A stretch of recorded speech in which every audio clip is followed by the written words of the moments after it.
গভীর রাতে যখন কোচবিহারের তোরসা নদীর জল স্থির হয়ে যায় তখন নাকি রাজবংশী পাড়ার সীমানায় একটা অদ্ভুত শব্দ শোনা যায়। খস খস, খস খস। শুকনো পাতার উপর দিয়ে কেউ যেন ভারী কিছু টেনে নিয়ে যাচ্ছে। গ্রামের মানুষ বলে ওটা কোনো মানুষ নয়, ওটা হলো ডাহিনী, রাজবংশী লোককথার সেই তান্ত্রিক নারী যে জীবিত মানুষের রক্ত দিয়ে নিজের যৌবন ধরে রাখে। আপনি যদি ভুল করেও সেই রাতে ঘরের জানলা খোলেন তবে দেখতে পাবেন একটা ছায়ামূর্তি কুয়াশার মধ্যে দাঁড়িয়ে আপনার দিকে তাকিয়ে হাসছে।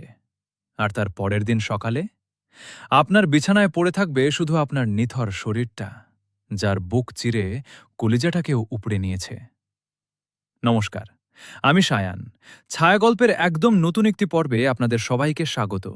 আশা করি আপনারা সবাই ভালো আছেন। আজ আমি আপনাদের নিয়ে যাব উত্তরবঙ্গের এক ঐতিহাসিক এবং রহস্যময় ভূমিতে, কোচবিহার। রাজবাড়ি আর প্রকৃতির সৌন্দর্যের আড়ালে এই মাটিতে লুকিয়ে আছে শত বছরের পুরনো কিছু অন্ধকার ইতিহাস। বিশেষ করে এখানকার প্রাচীন রাজবংশের সংস্কৃতির একটা গোপন দিক, কালা জাদু বা ব্ল্যাক ম্যাজিক।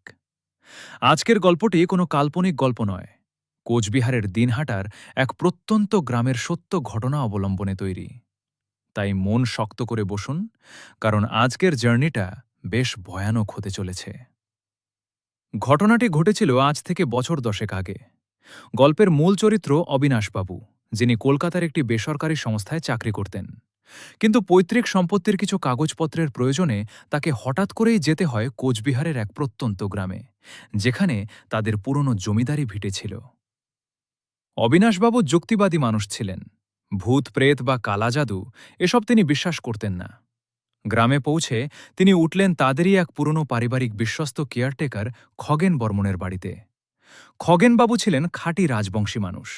প্রথম দিন রাতেই খগেনবাবু অবিনাশকে একটা অদ্ভুত সতর্কবার্তা দেন। রাজবংশী টোনে খগেনবাবু বলেছিলেন, বাবু, রাইতে 12টার পর ঘরের বাইর হবেন না।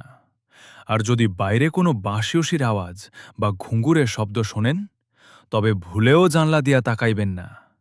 এই দেশে এখনো মতিয়া আর ডাহিনীরা ঘোরে। অবিনাশবাবু হেসে উড়িয়ে দিলেন, ভাবলেন গ্রামের মানুষের কুসংস্কার। প্রথম দুদিন সব ঠিকঠাক ছিল, কিন্তু আসল খেল শুরু হল তৃতীয় দিন মঙ্গলবার অমাবস্যার রাতে। রাত তখন আনুমানিক 1টা। অবিনাশবাবুর হঠাৎ ঘুম ভেঙে গেল একটা তীব্র গন্ধে। গন্ধটা চেনা, কিন্তু খুব অস্বস্তিকর, ঠিক যেন মরা পোড়ানো ছাই আর বুনো ফুলের গন্ধ একসঙ্গে মিশে গেছে।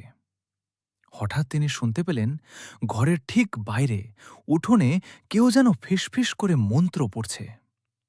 ভাষাটা বাংলা নয়, এক অদ্ভুত প্রাচীন রাজবংশী উপভাষা। কৌতূহল সামলাতে না পেরে অবিনাশবাবু জানলার ফাঁক দিয়ে বাইরে তাকালেন, আর যা দেখলেন তাতে ওনার গায়ের রক্ত হিম হয়ে গেল।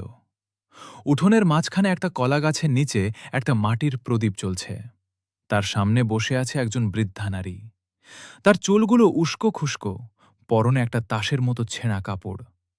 সেই নারীটি একটা মাটির পুতুলের বুকে বারবার ছুঁচ ফোটাচ্ছে আর মুখ দিয়ে অনর্গল রক্ত উগরে দিচ্ছে। সবচেয়ে ভয়ানক বিষয় কি জানেন? সেই পুতুলটার গায়ে একটা ছোট কাগজের টুকরো সাটা ছিল, যাতে স্পষ্ট অক্ষরে লেখা ছিল অবিনাশ। অবিনাশবাবু ভয়ে পিছিয়ে এলেন। ওনার মনে হল ওনার নিজের বুকেও যেন কেউ হাজারটা ছুঁচ একসাথে ফুটিয়ে দিচ্ছে। ওনার নিঃশ্বাস বন্ধ হয়ে আসছিল। উনি চিৎকার করতে চাইলেন, কিন্তু গলা দিয়ে কোনো আওয়াজ বেরোল না। পক্ষাঘাতগ্রস্ত মানুষের মতো উনি মেঝেতে পড়ে গেলেন। পরদিন সকালে যখন ওনার জ্ঞান ফিরল, উনি দেখলেন খগেনবাবু ওনার মাথায় জল ঢালছেন।